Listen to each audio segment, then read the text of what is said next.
Ils sont avocats, enquêteurs, proches des victimes, des suspects ou des coupables. Nous les avons choisis pour qu'ils se confient dans les voies du crime.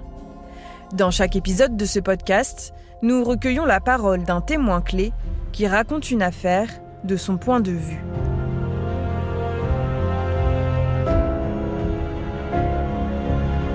Je suis Marie Zafimei, journaliste à RTL, et dans cet épisode, ce n'est pas un, mais deux témoins clés que je reçois. Tous deux sont parents d'une femme victime de féminicide en 2017. Son nom, Aude Ledoux.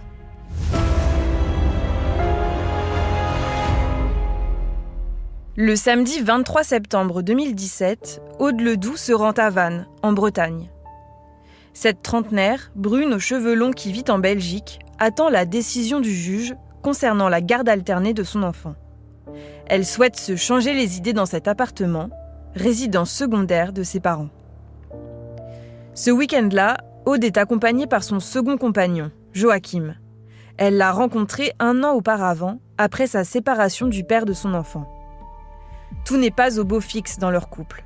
En juin de la même année, elle a porté plainte pour violence conjugale et Joachim a été condamné.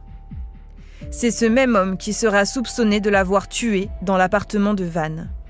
Le dimanche, après le crime, il a pris la fuite à bord de la voiture d'Aude et sera retrouvé sans vie 2 semaines plus tard à plusieurs dizaines de kilomètres. Un suicide, dira la justice. Joachim est mort, présumé innocent. Pour cet épisode, ce n'est pas une mais 2 voix du crime que j'accueille en studio. Ce sont le père et la mère d'Aude Ledoux. Ensemble, ils ont réalisé un livre photo intitulé « Aude, un jour de septembre ». Il est publié aux éditions Transphotographique Presse et les bénéfices sont reversés au collectif féministe Nous Toutes qui milite contre les violences faites aux femmes. Bonjour Thierry Ledoux. Bonjour. Bonjour Louisette Battet. Bonjour. Alors grâce à cet ouvrage, vous souhaitez humaniser Aude, votre fille, car l'on oublie trop souvent de parler des victimes quand on évoque le sujet des féminicides. Thierry, c'est vous qui avez pris les photos dans ce livre. Quelle est celle qui, selon vous, incarne le plus Aude et ce qu'elle était ? Toutes lui ressemblent, de toute façon. L'idée, c'était d'avoir des tranches de vie et des photos qui soient le plus naturelles possible et qui en racontent le plus sur Aude. Après, on a des images qui, moi, me rappellent des moments particuliers. Par exemple, une image que j'aime beaucoup, c'est celle où elle est sur la plage en train de marcher avec son chien l'hiver. À l'époque, c'était sur la plage de Deauville. C'était son premier travail. Elle venait d'avoir son brevet d'éducateur sportif voile et elle travaillait au yacht club de Deauville. Et elle aimait beaucoup aller promener sa chienne sur la plage, voilà. Et puis c'était le début de son activité professionnelle. Elle avait 22 ans à l'époque et là c'est bien elle, quoi, avec sa façon de s'habiller, ses chaussures délacées, son pantalon qui tombe sur le sol, voilà, avec ses lunettes au clay de voile et son chien. C'est une photo qui la résume bien. Et vous, Louisette, c'est vous qui avez écrit les textes de ce livre. Comment vous décririez votre fille ? Elle avait un caractère entier. Elle sauvait le monde en permanence. Aussitôt qu'il y avait quelqu'un en difficulté, elle se portait à son secours. Elle a sauvé son cheval pour lui éviter l'abattoir.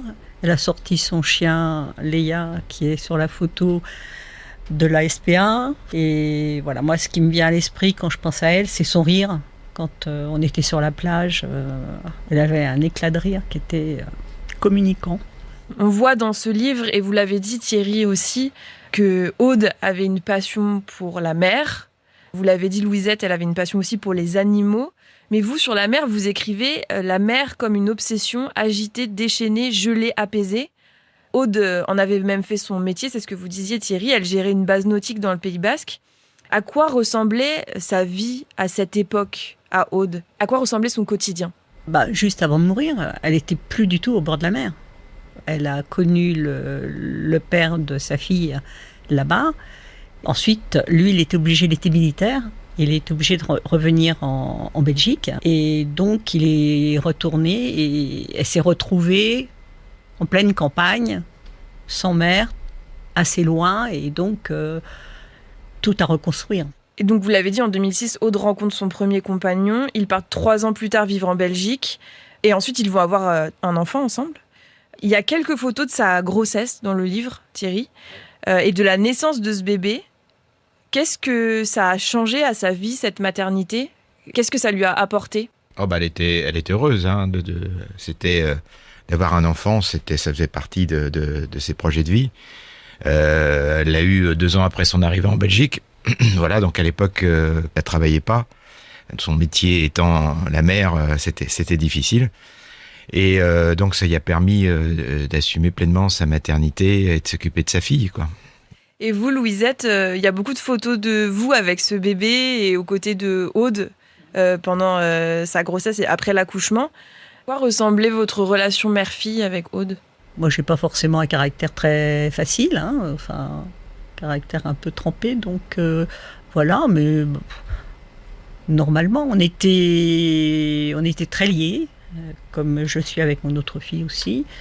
Par exemple, quand elle est partie là-bas et elle a commencé à avoir des problèmes, j'allais là-bas à peu près tous les 15 jours, pour pas la laisser en difficulté.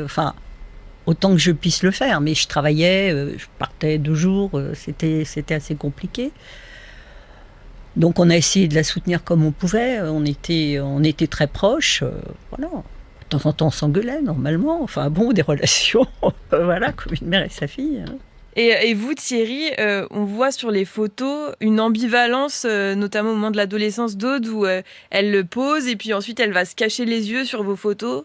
Il y a plusieurs séries comme ça dans le livre. À quoi ressemblait votre relation à vous ? C'était comme avec tous les enfants, quoi. Il y a des périodes, quand ils sont petits, ils adorent être photographiés, elle posait, elle était très coquette. Et puis, quand ils arrivent 8-9 ans, puis après l'adolescence, on les ennuie, quoi, parce qu'on a toujours l'appareil en bandoulière. Et puis, bien évidemment, c'est toujours dans les moments un peu d'intimité ou dans les entretemps qu'on cherche à avoir une image un petit peu réelle, parce que moi, photographier les fêtes de famille et tout ça, ça m'intéressait pas beaucoup. Donc, ce qui m'intéressait, c'est le quotidien. Donc, forcément, il y avait des moments d'agacement. Il y en a une qui est fait dans les rues d'Amsterdam. Elle en avait marre que je fasse des photos. Elle m'engueulait en faisant des grands signes. Bon, voilà. Mes secondes filles, c'est pareil. Et mes petits-enfants me font toujours les mêmes études. Sinon, on s'entendait très bien. Pareil avec ma fille. On avait des relations assez fusionnelles. Voilà, de toute façon, avec mes 2 filles, ça a toujours été que du bonheur. Mais... Donc, Aude rencontre son premier compagnon. Ils se rendent en Belgique où ils vont habiter ensemble. Ils se séparent en décembre 2015, après 10 ans de relation. Elle trouve un travail et puis elle rencontre Joachim, son second compagnon, en juin 2016. Qu'est-ce que vous savez de leur rencontre ? Pas grand-chose. Quand elle a été assassinée, elle avait 34 ans. On a 350 km et 34 ans. Donc on n'est pas, les parents ne sont pas au courant de tout, forcément. Bon, moi, ce que j'ai entendu dire, c'est qu'elle était très heureuse. Elle était contente de pouvoir refaire sa vie. Voilà, c'était un garçon gentil, cultivé, qui aimait bien les enfants, qui aimait bien sa fille. Voilà, donc... mais bon, en tous les cas, moi, je connais pas grand-chose de sa vie là-bas. De temps en temps, ce qu'elle voulait bien me dire. Et je sais... après, ça a été compliqué, mais... en tous les cas, quand elle l'a connue, elle a été très optimiste. Et vous parliez justement de ces difficultés qui ont commencé tout à l'heure. Vous rendez en Belgique quand elle vous fait part de premières difficultés avec son compagnon ? Oui. Même quand elle s'est séparée, ça a été assez compliqué pour elle. Elle habitait en Flandre, donc voilà, fallait qu'elle refasse sa vie, qu'elle retrouve un travail, fallait qu'elle maîtrise bien la langue. C'était assez compliqué, donc j'ai essayé de la soutenir le plus possible. Voilà, mais si vous voulez, on sait pas tout. Moi, je connais pas toutes ces relations là-bas. Lui, je l'ai connu, oui, je l'ai rencontré. Il est venu 1 fois à la maison. Il s'avait pris un appartement à Louvain. Il n'était pas souvent là. Il vivait pas en permanence avec elle, en fait. Et en 2017, Aude va porter plainte une première fois contre Joachim, ce second compagnon, pour des faits de violence conjugale. À ce moment-là, qu'est-ce que vous vous dites en tant que parent, Thierry ? On s'est un peu inquiété. Alors, c'est toujours pareil. Aude nous a nous a pas dit tous les détails de ce qui s'était passé. Il nous a dit voilà qu'il allait mal, que voilà il y avait eu des coups, qu'il avait été porté plainte et que lui tout de suite s'était rendu de lui-même à la police, conscient de ce qu'il avait fait. Mais elle nous a pas donné plus de détails. Simplement la police a fait son travail. Parce qu'il a dit de toute façon si vous portiez ou portiez pas plainte, de toute façon nous on va poursuivre. Il a été incarcéré pour 1 semaine. Et puis après, il y a eu une sanction de 2 mois d'éloignement avec une obligation de soins. Parce qu'il y avait quand même des problèmes un peu psychologiques, quoi. Voilà, qui étaient liés à la situation, qui étaient liés aussi, lui, à l'antériorité familiale, avec la perte d'un frère, puis la perte de son père dans l'année qui avait précédé, qui l'avait quand même pas mal perturbé aussi. Il sentait qu'il perdait les pieds, quoi. Et Louisette disait tout à l'heure que elle l'avait rencontré une fois, vous aussi ? Oui, on l'a rencontré. Enfin voilà, ça nous arrivait de le croiser quand on allait le week-end. Passer quelques temps avec lui. C'était un garçon charmant par ailleurs, hein. Cultivé. C'est ça qui est troublant d'ailleurs. C'est là qu'on prend conscience rétrospectivement que la violence, elle est partout, dans tous les milieux sociaux. Il était jeune, il était plutôt beau garçon, sportif, cultivé. Enfin, il avait fait des études supérieures. Et ils s'entendaient bien en plus, ils avaient les mêmes goûts, etc. Donc on était très heureux, parce que pour elle, c'était une possibilité de se reconstruire là-bas. Puis tout d'un coup, on apprend que les choses dérapent, quoi. Ça se remet vraiment, vraiment beaucoup en question. Il était très gentil, très avenant. Mais on l'a peu vu, hein, vraiment, j'insiste, on le connaissait mal, hein, comme ça, quoi. C'est un garçon charmant. Adorable, gentil, et voilà, c'est tout. Mais on a peu... Moi, quand je partais là-bas, je vous dis, j'y allais, quand c'était un peu difficile pour elle, j'y allais à peu près tous les 15 jours, je le voyais jamais. On passait le week-end ensemble avec ma fille, avec ma petite fille, mais jamais... Lui, je le voyais rarement.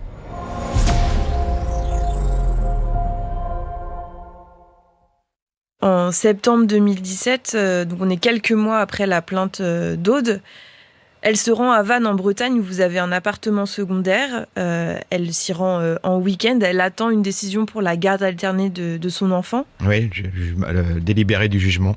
Parce qu'il y avait une audience, je crois, début septembre, le 4 septembre. Et elle devait avoir le délibéré du jugement le lundi 25. Donc c'est pour ça qu'elle était partie dans l'attente du jugement. C'était un petit peu éloigné pour se changer les idées, quoi. Donc elle devait rentrer le dimanche soir à Paris. Passer par Paris, enfin, elle nous avait pas dit si elle s'arrêtait à la maison ou si elle montait directement sur Louvain. Voilà. Mais donc on l'a eu le dimanche matin au téléphone d'ailleurs. Puis après on n'a pas eu de nouvelles. Donc on s'est quand même inquiété, sachant c'était en plus un week-end où il y avait une grève des stations-service et tout était fermé. Il y avait Voilà, donc quand on n'a pas eu de nouvelles le dimanche soir, on a commencé à essayer d'appeler. On n'a pas eu donc on l'a pas harcelé non plus. On a laissé 3-4 fois des messages et puis. Et le lundi, Thierry, vous appelez son avocate à Louvain parce que vous êtes inquiet. Qu'est-ce qu'elle vous dit ? Oui, parce que en fait, savoir si elle était rentrée, si elle l'avait appelé pour avoir le délibéré du jugement. Elle me dit non, j'ai pas eu de nouvelles d'Aude. Et mais sa fille, à l'avocate, je crois, je sais plus, il me semble qu'elle était étudiante à Louvain. Enfin, sa fille était sur Louvain. Elle me dit, écoutez, elle va passer par l'appartement, sonner à l'immeuble, quoi. Et donc le lundi soir, elle m'a rappelé en disant, écoutez, ma fille a sonné, ça n'a pas répondu, mais il semble qu'il y a de la lumière dans l'appartement. Puis nous, on avait essayé de rappeler les voisins à Vannes pour savoir s'il avait entendu du bruit, s'il pouvait aller sonner, parce que comme elle avait son chien, on s'est dit s'il sonne, le chien va aboyer, etc. Voilà, il a sonné, il m'a dit non, il n'y a pas de bruit, il n'y a rien. Donc on a attendu le mardi matin, et le mardi matin, on a appelé le propriétaire et une amie qu'elle avait là-bas pour savoir s'il pouvait y aller avec la police pour ouvrir l'appartement, voir s'il y avait quelqu'un dans l'appartement, puisque supposément quelqu'un avait vu de la lumière. Et donc ils ont été ouvrir l'appartement, le propriétaire, à la présence de la police, etc. Et ils ont vu qu'il n'y avait personne dans l'appartement. Et là, Louisette, vous décidez donc de vous rendre à Vannes. Quand vous arrivez, comment se passent ces premiers moments ? Si vous voulez, moi, je fais court toute la journée. Je rentre à la maison, Thierry me dit écoute, j'ai pas de nouvelles, on n'arrive pas à savoir où elle est. Donc je dis je peux pas rester comme ça, je vais à Vannes. C'est la dernière fois, on savait qu'elle était là-bas, donc je vais là-bas. Donc je prends le train, j'arrive là-bas, il devait être 11h, enfin très tard. Donc j'arrive là-bas, moi j'ai les clés forcément. J'ouvre la porte et je passe on avait une toute petite entrée et tout de suite j'ai vu dans la salle ma fille allongée et puis tout retourné. Elle a été égorgée, je l'ai retrouvée dans un bain de sang. Ce qui m'a un peu étonnée, c'est qu'elle était allongée, je la trouvais presque trop rangée parce que vu ce qu'il y avait derrière, je me suis dit c'est pas possible, il y a eu une bataille là-dedans, tout était retourné. Et elle était bien rangée, un couteau bien posé à côté d'elle. Donc je me suis dit, c'est bizarre, quoi. Bon, évidemment, j'ai regardé, elle vivait plus, c'est clair. Le voisin, j'ai crié, quand je l'ai trouvé, et le voisin a appelé tout de suite la police. Et la police qui m'a sorti de l'appartement. Je suis assise dans l'escalier. En attendant, j'avais un policier à mes genoux, très sympa. Tout le monde, évidemment, les voisins retournés, la police qui courait partout, la police scientifique qui arrive. Alors, entre-temps, il y a le chien, moi je ne l'avais pas vu. Le chien vient me voir, donc je sors le chien de l'appartement. Moi je suis assise dans l'escalier. Le policier qui était là me fait parler. Donc, qu'est-ce qui s'est passé ? Je lui dis, j'en sais rien. Enfin, on a essayé un peu. Racontez-moi, dites-moi, qu'est-ce que fait votre fille ? Enfin voilà, donc... Mais si vous voulez, moi, j'étais vraiment en état de choc. J'avais l'impression d'être complètement extérieure. Je voyais tout le monde s'agiter, j'avais le chien à mes pieds, le policier là. Ils m'ont emmené au commissariat, j'ai aucun souvenir de ça. Je me souviens du commissariat. Voilà, ils n'ont pas arrêté de me faire parler, j'ai parlé, on recommençait, les voisins s'occupaient du chien.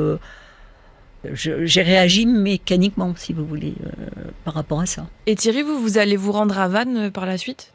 Oui, dès qu'on a la nouvelle, je crois que c'est le lendemain, le matin, je suis parti avec mon autre fille en voiture. On était convoqués très rapidement pour être auditionnés au commissariat séparément.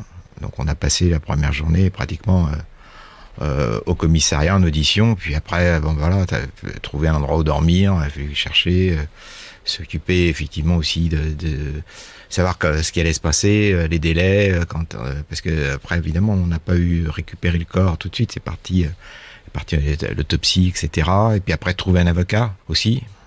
Tout est tombé en même temps. T'es un peu débordé. Et pour vous, Aude, elle était toute seule lors de ce week-end, et vous allez apprendre plus tard en fait que Joachim, son second compagnon, l'a rejointe. Comment vous l'avez appris ? On l'a appris en cours. Quand on l'a eu au téléphone, on a vu que Joachim était parti là-bas aussi, quoi. Ils étaient partis tous les deux en voiture, ce qui nous réjouissait pas quand même.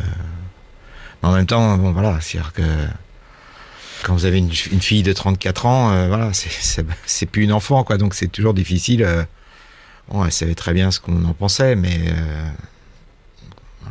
ça nous a pas rassurés quand même, parce qu'on était quand même un peu inquiets après tout ce qui s'était passé.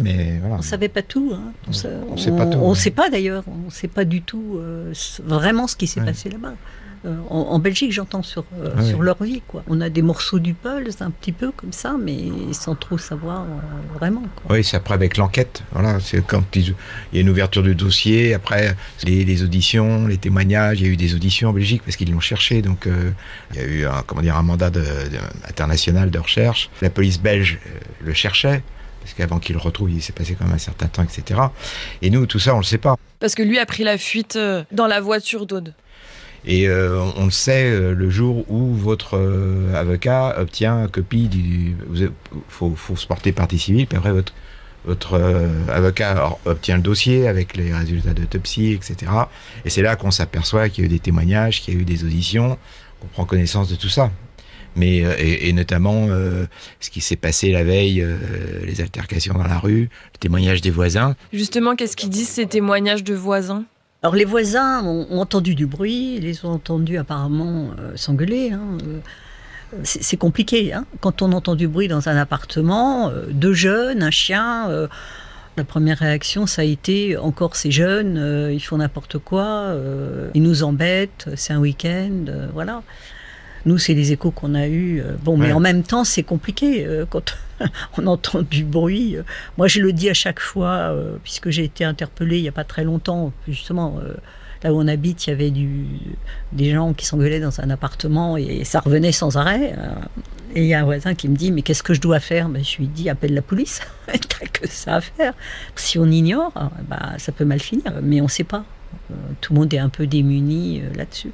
Bon, je ne peux pas leur jeter la pierre. Hein. Oui, et puis dans les témoignages, vous lisez qu'en fait, les gens ont entendu des bribes de conversation, mais il y a des fois des mots où je vais te taper, ou des choses comme ça. Bon, on se dit, oula, il se passe quelque chose. Le voisin du dessus avait simplement entendu ma fille crier un moment, arrête, mais il n'a pas réagi plus, hélas.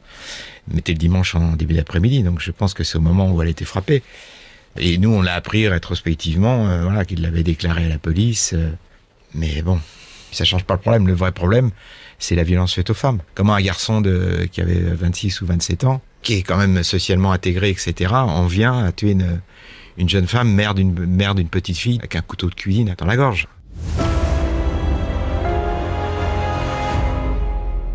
Et justement, la police, à ce moment-là, qu'est-ce qui lui fait dire que c'est Joachim, le second compagnon d'Aude, qui est le principal suspect ? Il y avait des caméras de vidéosurveillance dans la ville. Donc ils l'ont vu sortir de l'immeuble, monter dans la voiture, ils ont tracé la voiture. Puis après, ils ont borné le GPS du téléphone, parce qu'il avait pris le téléphone, les clés de voiture de ma fille. Et il est parti directement. Et comme il était a priori le seul sur place, bon, là, tout de suite, les soupçons se sont portés sur lui. Donc ils ont relevé la plaque, déjà parce qu'en fait, ils supposaient qu'il avait pris la fuite vers la Belgique. Donc avec les plaques minéralogiques, sur les autoroutes, il y a des lecteurs de plaques. Ils savent très vite... peuvent l'interpeller sur le trajet. Il va être recherché, vous le disiez tout à l'heure, il y a un mandat d'arrêt qui est émis. 2 semaines après les faits, il va être retrouvé mort, il s'est suicidé. Qu'est-ce que vous ressentez à ce moment-là, Louisette ? Moi, je suis étonnée. D'abord, il n'a pas quitté la région. Il est resté très près de Vannes. Donc, il s'est arrêté à Malestroit. Donc on ne sait pas bien pourquoi, on ne sait pas s'il attendait quelqu'un, s'il y avait quelque chose, s'il connaissait des gens, je ne sais pas. A priori, il n'avait jamais mis les pieds en Bretagne, donc c'est un peu étonnant. Ensuite, donc on le retrouve, il s'est suicidé, donc il y a des pierres, des grosses pierres attachées par un petit cordon, donc ça c'est un peu étonnant. Est-ce qu'il est retrouvé immergé Oui, c'est un kayakiste qui l'a retrouvé sur le canal.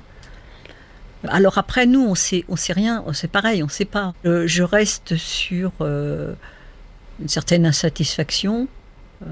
L'enquête en Belgique, on ne sait pas ce qu'ils ont trouvé. Là, autour de son suicide, on ne sait pas non plus, parce que ce n'est pas nous.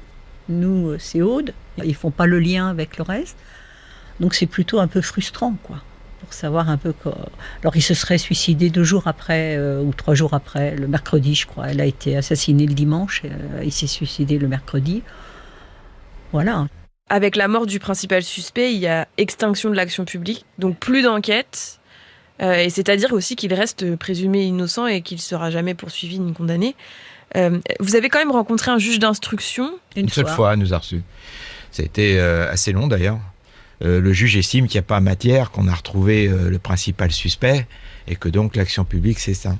Sachant qu'il y a le délai de prescription est de 20 ans en matière criminelle. Il peut y avoir un juge d'instruction qui décide de se saisir de ce dossier, de le rouvrir. Si un élément nouveau apparaissait a posteriori.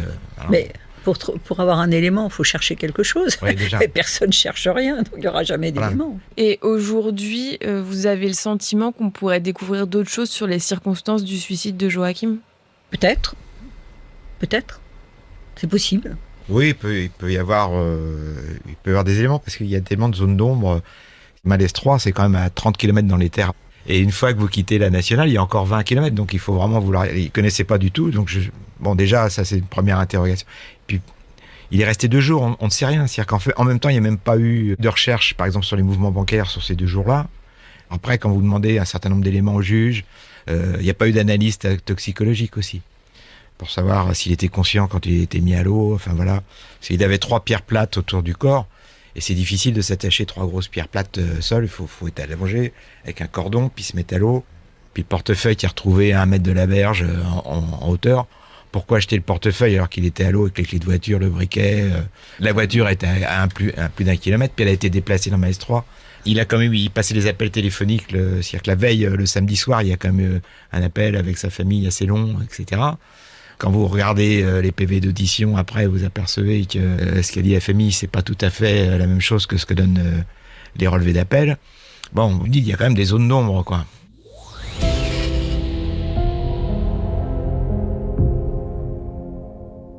Et avec toute cette incertitude, comment vous êtes parvenu à faire votre deuil ? Écoutez, d'abord on a tous, alors nous 3 avec mon autre fille, etc. On est allé, on a vu un psychiatre, ce qui nous a permis, tout de suite. Enfin, on a essayé de se faire accompagner comme on pouvait. Moi, j'allais dire, ma thérapie au-delà des séances était d'écrire. Alors écrire, en fait, je me suis donné aucune contrainte, c'est-à-dire que j'écrivais, je retranscrivais mes rêves, des fois des flashs que j'avais, des choses comme ça. Donc moi, je l'ai mis par écrit, comme ça, quoi. Et le fait d'écrire, de pouvoir, ça m'a fait du bien, en tous les cas. Mais le deuil, je sais pas, moi je pense toujours à elle. Je sais bien qu'elle est morte, évidemment, hein, mais c'est vrai que quand je voyais, alors un peu moins maintenant, ça fait quand même 8 ans qu'elle a été assassinée, mais je voyais une jeune femme dans la rue, même avec un gamin, je pensais tout de suite à elle. Et puis même, je me disais, mais qu'est-ce qu'elle fait ? Pourquoi elle me téléphone pas ? Elle nous embête, elle nous donne pas de nouvelles. C'est où, tiens, on va faire ça, Aude sera contente, on va pouvoir le faire avec elle. C'est bon, un peu moins maintenant, mais elle est toujours présente. En fait, il faut vivre avec son absence. Mais on ne peut pas effacer ce qui s'est passé, c'est pas possible. Et les textes que vous avez écrits, ce sont des textes qu'on peut retrouver dans le livre qui a été publié ? Oui, c'est les textes du livre. C'est fait tous les deux une thérapie, moi par l'écriture et Thierry par les photos. Et vous, justement, comment vous avez travaillé avec ce médium qu'est la photo ? Pareil, machinalement, j'ai cherché des photos que j'avais fait d'elle pour revoir, faire un peu le point, parce que j'avais énormément de négatifs. Et donc, au fur et à mesure, j'ai vu que j'avais largement le matériel, effectivement, pour en faire un livre, voilà. Et puis après, j'ai passé un peu du temps à essayer de construire le livre, parce que je voulais pas que ça soit un album de famille, parce que, si vous voulez, c'est toujours le danger, hein. Donc, vos enfants, vous voyez une photo d'Aude, vous dites, ça vous rappelle des souvenirs, parce que vous l'avez connu, c'était un moment privilégié, mais pour les gens qui regardent le livre, je voulais, Donc, j'ai fait vraiment un travail de photographe pour essayer de séparer les images, et puis en même temps, je voulais qu'elle résonne par rapport aussi à mon état d'esprit, etc. Donc il fallait que je trouve d'autres images qui viennent déjà donner des respirations, et puis en même temps qui racontent l'absence. Donc comme j'étais aussi passionné par les photos de mer, je fais du paysage maritime depuis très longtemps, j'ai mis beaucoup aussi ces images, parce qu'en plus elle aimait la mer, c'était quand même son élément, la mer, les chevaux, les animaux. Donc j'ai essayé de reconstruire comme ça tranquillement. Voilà, et puis il fallait mettre des textes, donc j'avais en tête les textes de Louisette, et j'ai commencé à replonger dans ces textes pour voir s'ils pouvaient effectivement rentrer en résonance avec s'articuler avec les images, et effectivement il y avait des passages, notamment les rêves, des courts passages de texte qui rentraient merveilleusement bien en résonance avec les images. Et pour finir, je voulais quand même, parce que là on était vraiment dans l'intime, hein, c'est l'histoire d'une résilience, quoi, ce livre. Et donc, je voulais quand même avoir un texte d'introduction qui remette plus quelque chose qu'un point de vue sociétal. Et il se trouve que Céline Delbecq avait fait une pièce de théâtre. Elle a beaucoup travaillé sur les féminicides. Et dans sa pièce de théâtre, elle parlait notamment, c'est l'histoire d'une concierge, une femme de ménage, je sais plus, qui gardait les coupures de presse et qui écrivait au roi, mais en disant, mais vous vous rendez compte, en Belgique, il y a le nombre de femmes qui meurent sur victimes de féminicide, ça devient un génocide, regardez. Et donc, dans la pièce, il citait un certain nombre de noms de victimes à travers la coupure de presse, et il y avait le nom d'Aude. Voilà. Et après, avec les éléments du décor, En 2019, je crois, elle a fait une première stèle en Belgique à Tournai, avec le nom de toutes les femmes victimes de féminicide en Belgique. Et il y avait le nom d'Aude. Voilà. Et je suis tombé là-dessus, et donc j'ai commandé le texte de la pièce, on l'a lu, et donc naturellement, quand j'ai dit pour la préface, je vais la contacter en premier, quoi. Et elle a répondu positivement. Et elle a fait une préface qui était tout à fait ce qu'on pouvait espérer. Ouais, ils ont posé, elle a une action, elle est très militante, hein, et elle a posé une 3e stèle, donc dans le quartier de Saint-Gilles à Bruxelles. Et on y allait d'ailleurs. Hein, oui, on a posé fait une séance de lecture dans une librairie de Bruxelles. Et elle, pareil, à chaque fois sur l'année, elle remet tous les meurtres qu'il y a eu pour dénoncer précisément l'ampleur du féminicide. Donc là, c'est en Belgique, bien sûr. Mais pour le dénoncer, quoi. Et à l'époque, en 2017, on n'employait pas encore très largement le mot de féminicide. Vous, c'était quelque chose dont vous aviez conscience déjà, de ces meurtres sur conjoint, comme on les appelle ? Oui, bien sûr. La maltraitance des femmes, les problèmes qu'il y a, la dépendance des femmes. En fait, sur le féminicide, on a toujours le même schéma, en fait. Un schéma de domination, d'isolement de l'individu, de la dépendance des femmes par rapport aux individus, qui se termine soit par des coups dans le meilleur des cas, soit par des assassinats. Maintenant on le dit, donc on sait. Moi, ce que je savais pas, je crois qu'on s'était pas rendu compte tous les deux, c'est de l'ampleur du phénomène. Je savais bien qu'il y en avait, hein, bien sûr, puisque en fait ça touche tout le monde, et c'est difficile de ne pas rencontrer quelqu'un qui n'a pas connaissance justement des difficultés des femmes dans leur vie. Moi, j'avais pas vu que c'était un phénomène aussi important que ça. C'est pour ça que c'est important de le signaler, de le dénoncer. Mais en même temps, on est dans un climat aujourd'hui, justement, j'allais dire, de vent contraire. C'est-à-dire qu'en fait, on remet en cause beaucoup de choses. On remet en cause l'avortement. On a des idéologies où on voit qu'on va valoriser les femmes à la maison, s'occuper des enfants et faire la cuisine. Bon, bah évidemment, une femme qui reste dans sa maison, d'abord elle est isolée, 2, elle est dépendante, et donc évidemment ça va pas. Enfin bon, moi c'est pas du tout ma conception. Moi j'ai toujours dit à mes filles, il faut travailler, il faut être indépendant, et vous menez votre vie comme vous voulez, mais c'est vous qui décidez de votre vie. On a beau avoir une éducation, former les enfants, leur expliquer des choses, le dire, etc. Mais je sais pas, il va nous falloir 3 siècles pour que les femmes puissent vivre normalement dans une société. À ce rythme-là, c'est pas possible. Il faut vraiment faire quelque chose. On ne peut pas rester comme ça à attendre tranquillement que les femmes se fassent massacrer, quoi. Et vous, justement, quand vous voyez aujourd'hui, on a un décompte des féminicides, quand vous voyez à chaque fois ce numéro, on a la 16e, le 50e féminicide, le 87e, le 120e, qu'est-ce que ça vous fait de voir ces numéros qui cachent en fait l'identité de la victime ? Et vous, c'est ce que vous avez essayé de contrer un peu avec ce livre. On voulait, c'est donner un visage, donner un nom, voilà, savoir qui sont ces personnes. Et pour notre fille, c'était le façon de lui rendre hommage et qu'on ne l'oublie pas. C'était pour elle, c'était pour nous, c'était pour sa fille.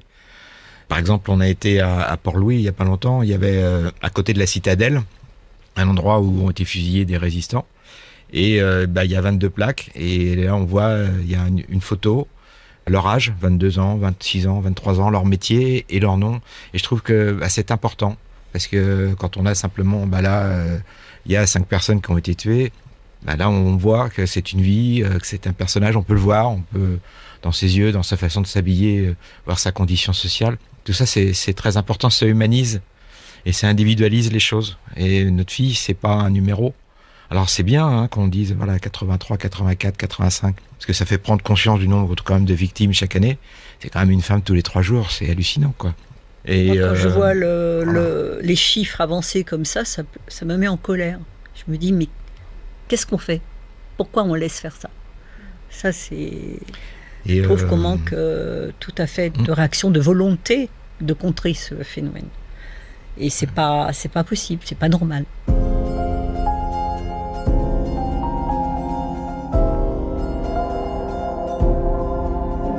Vous venez d'écouter Les Voix du crime sur le féminicide d'Aude Ledoux. Merci à Maïwenn Le Corollaire Richard pour la préparation, Pierre-Yves Falson et Nicolas Jacques pour le son et la réalisation. Vous pouvez retrouver cet épisode et tous les précédents sur l'application RTL, RTL.fr et toutes nos plateformes partenaires. À très bientôt.